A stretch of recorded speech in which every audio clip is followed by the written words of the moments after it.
Editing Connor here, just to give a little bit of context. Basically, we both attended Premiere Orlando. This video is recorded about, maybe 3 or 4 hours after we left the convention. We finished up the final session that we were planning on attending and then went back to our hotel and kind of just had a little bit of a debrief. So we're kind of talking about some of the random thoughts that we had during the show, some key takeaways from the show, as well as some really great products that we stumbled across. Feel free to stick around if you are interested in hearing what two estheticians thought about their first industry convention. But what we were talking about was how much I am in love with the sunscreen. It feels so long ago. It was so long. It was like an hour ago at this point. Oh my God. Buy it.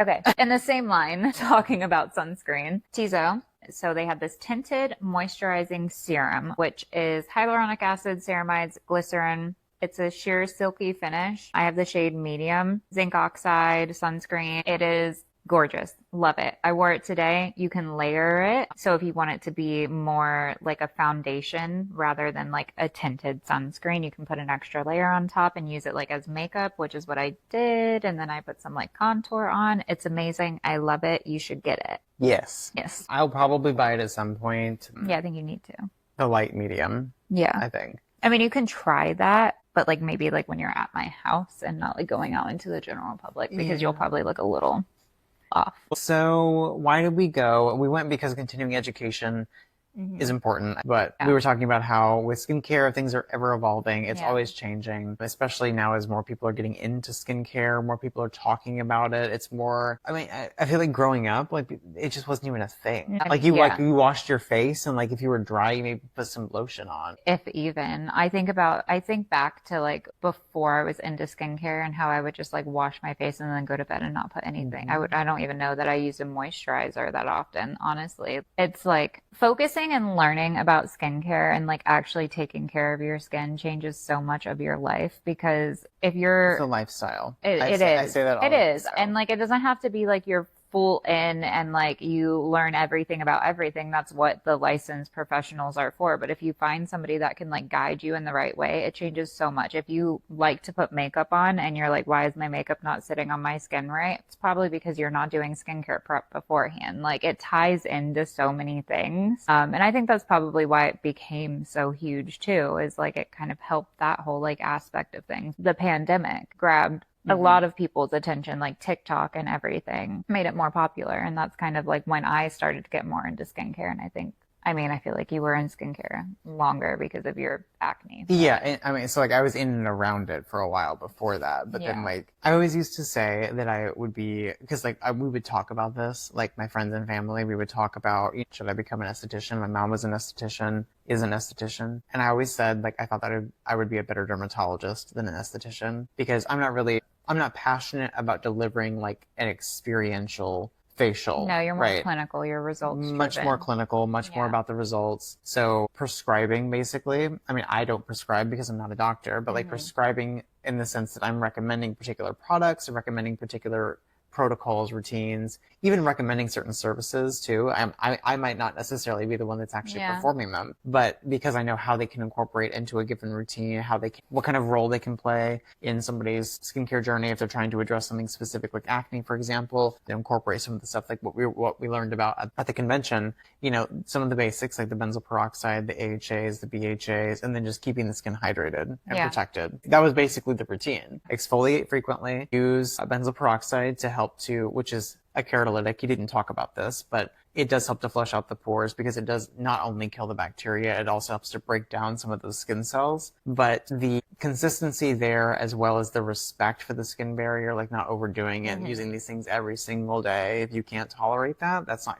because if your skin gets inflamed, then you have to back off, and then you're just setting yourself back, and you're potentially even making it worse because now your skin's inflamed. But I think that, like what you were saying earlier, was how that is something that, can really be brought into the treatment room, even if you're not using those products. Yeah. Because it's theory, right? That theory is translated into the products that this particular person has created. But that can be extended to a number of brands. Tons of brands, including the ones that we carry, have AHAs, BHAs, benzoyl peroxide. So I think a lot of that information is going to be very useful for clients and talking about. Oh, absolutely. Yeah. I feel like just going there and going to those classes. And like we were talking about one-on-one talking to the creators of these brands and everything and skincare products and just those, I mean, not that we went to a lot of seminars, but we just tried to balance our time. We wanted it to be a fun thing as well as a learning opportunity. And we wanted to focus on things that we could like bring back to the spa, right? And like me being a service provider, him being the director of the spa, where like we could both kind of incorporate this into like creating protocols. I can implement it in the skincare room, you know, and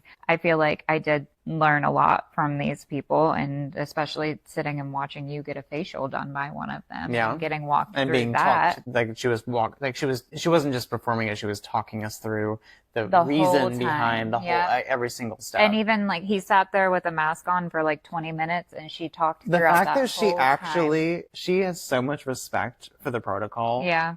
She was like, and she just has so much she information. literally left it on for the full 20 minutes. She wasn't like, this is a demo so normally we would leave it on for like, no, she like left she that left thing it on for the full 20 and just minutes. Chatted with us the whole time. There wasn't a second that went by that she wasn't giving us information. I feel like that alone is just like amazing. So definitely a lot of information. That beeping is the timer for my chicken tenders. Because, you know, the recording stopped if I threw some chicken tenders in the oven. So please ignore that. But yeah, I learned a lot of information that I'm able to like bring back and bring into the skincare room and kind of feel a little bit more confident with talking to people about certain things going on with their skin. I'm going to step away for a brief moment and go check on those chicken tenders and turn the timer off. This is still recording me, isn't it? Yeah. My whole chicken tender journey. So what drew you to Premier Orlando specifically? I think the people that we went to go see, honestly. I mean, for me at least. Yeah. Like Mark Lee's in particular. Acne is like my whole thing. Like that's what I'm most focused on. That's what got me into skincare. I wanted to talk about that. I wanted to learn more about that. Yeah. Particularly from somebody that is as well established and respected as he is. What is his framework? How does he approach it? And the whole conversation about the retinoids. He went through this whole presentation about the gist of it is. like treating acne. And he was talking about exfoliants, so AHAs, which help to increase skin cell turnover, but also talking about BHAs, which are lipophilic, so they concentrate in oily areas, i.e. the follicle, which is where those clogs are forming. And then benzoyl peroxide, which helps to reduce the burden of bacteria on the skin that contribute to acne, but also helping to break apart some of those skin cells that, again, contribute to the clogging. And the entire time, he didn't say anything about retinoids. And that was my first question. And I said, so where, if anywhere, do you think that those play a role? Like, do you think that this makes sense? Do you think that this has a meaningful part to play in this process? And he admitted that they were fantastic drugs, which, I mean, duh. Frankly, if he like was like, cause some people are like, they're like very strange when it comes to these things. Like they don't want people to be talking about tretinoin. They don't want people talking about Retin-A or any of these prescription retinoids. For some reason, I think some people just have like this thing against like prescription medication. I think some people find it like quote unquote unnecessary. Yeah, I think to bring it back to the esthetician that I'm not sure is alive or dead, using a bazooka to kill a fly. Like that's kind of the approach that I think that's kind of the perception that I think a lot of people have, a lot of estheticians in particular. I mean, I think that, you know, the average patient is probably just like, oh, whatever. But like a lot of estheticians, I think they'll look at what some dermatologists do and they'll think, I mean, that probably wasn't really necessary. And maybe it wasn't, maybe it was. For me, like, I mean, I was introduced to tretinoin years before I actually got my acne under control, but I didn't know how to use it. I didn't know what it was doing or why it was important. I didn't know how to build a routine around it. And so which is like the biggest part of it. Yeah. And it didn't work. It didn't last. And so to his point, the reason that he doesn't really talk about them is because one, I mean, he's obviously limited because these are consumer products, right? They're not prescription medications. And so he can't just put tretinoin in one of these products and sell it to people. And estheticians, of course, they don't have prescribing power. And so they can't, you know, retail these products either. But he admitted that they were fantastic drugs and basically just said that it was a compliance issue because we, like you were talking about it before, how people will come in, they're like, oh yeah, I use tretinoin, I use Retin-A. And you're like, oh my God, amazing. How often? And they're like, I mean, you know. It's either every day or like when I need it. And I'm like, But both are wrong. Not wrong. Like you can use it every day if you work up to it, but most people don't work up to it, right? And then some people try to use it to spot treat, and it's not a spot treatment either. No, it is not it is a corrective tool, but if you have an active spot, it's not going to be what resolves It's also, if you're taking tretinoin and thinking, I'm just going to use it when I'm actively breaking out, you've missed the boat. And the anti-aging benefit. That's what's so fantastic. That alone, like, I mean, first of all, like, why are you correcting your skin anyway? Because you want your skin to look better, right? Would you like your skin to look better for the rest of your life? Would you like to decrease your wrinkles? Would you like to just look youthful for longer? Prevent skin cancer? Just put it on your whole face, but don't do it every single day the second you get it given to you. And I think that was another key point, which I think is very relevant to the treatment. Yeah. He was talking about like, and how I don't know if I was talking to you or somebody else, but talking about field change. So as opposed to spot treating, applying a treatment to the full field or the full face, because in his case, he's talking about applying benzoyl peroxide to the whole face, because you're not just trying to address the active spots. You're trying to address the You want to prevent. Well, prevent, but also address the ones that are actually in the process of forming, but you can't see them yet. If you apply a product, whether it's benzoyl peroxide, whether it's an alpha hydroxy acid acids have benefits that extend well beyond acne. Yeah. BHAs even, those are really great for, again, wrinkles, fine lines, pigmentation. Applying any of these things as spot treatments is really kind of just a waste. But bringing it back to the tretinoin piece, I mean, he was interesting because he basically just said that people don't use them properly. And so because they don't use them properly, they don't see the benefit. And if you're not using it properly and you're trying to do other things, again, you just end up setting yourself back because then you have to stop everything. I think there's a lot of the mentality of like going hard immediately, and some people go too hard too quickly and just strip their skin barrier. Their skin is flaking off, it's red, it's itchy, it's irritated, and the immediate thought is, well, this product that I'm using caused this to happen. To a degree, yes, it did, but it's also the user error of it. And that's not saying anything bad about people. No. I've definitely been there at one point too, where I've gone too hard and I'm like, oh my God, that's the worst product ever. And then I got educated and I'm like, no, I was just using it incorrectly. Yeah, and I think too that it's interesting because with acne as well as pigmentation, fine lines and wrinkles, everybody tries to treat it like almost like wedding prep. Like, I have this problem and I want to get to here and I want to do that in like 2 months, as opposed to looking at it like a marathon versus a sprint. One, you're probably not going to see significant change in your skin. 90% of the time when people are coming in to do something corrective for an event, it's too late.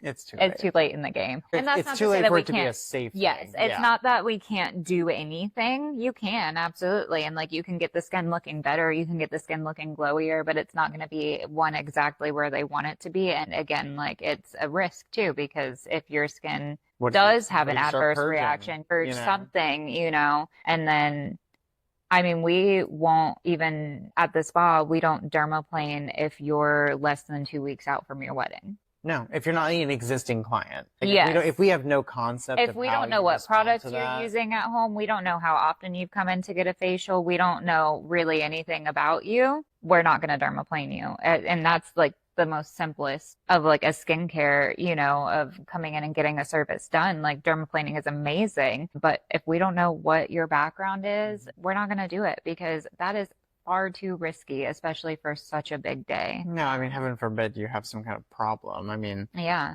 it's much easier to just, do a light scrub the night before and then, deal with whatever else. Scrub for the collagen elastin mask on night before, morning of. Versus getting a dermaplane or doing like a chemical peel or something like that, and then you're red or you're irritated or you're still... And a lot of people I feel like don't understand it and get kind of upset that we turn them away, and then they go to somewhere else that will do it, and then maybe they have like their skin doesn't do anything, and that's absolutely fine. It's just not something that we're willing to risk because it's, at the end of the day, all of our names are on it. The spa's name is on it, the esthetician that does it, their name's on it, and if it goes wrong, you have any sort of anything going on your wedding day, it's not going to look good on us, No, and I think And that it's not fair to you as a client either. That no, we to be even told put that, you. that this is an appropriate thing to do. Yeah. Because of the fact that some people get lucky, like you were saying, and like it's not really a problem, and Yeah. like nothing bad happens. That's fantastic. But what about the person that doesn't have that experience? What about the Yeah. person that has a chemical peel done and you're supposed to be done peeling in 7 to 10 days, and then maybe you are done peeling, but now you're purging? Mm-hmm.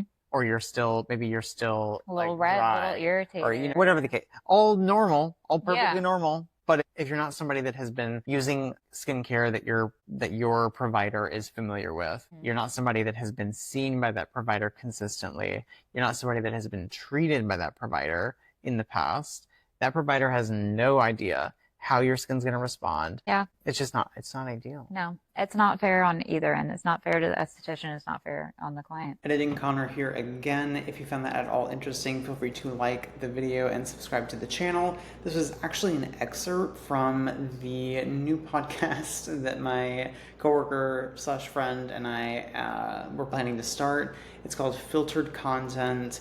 It is meant to be kind of a play on words because obviously anything that's posted on the internet is inevitably filtered. But the idea is that we're going to give some, very honest and candid takes on not just skincare, but just, random things that we experience in our lives.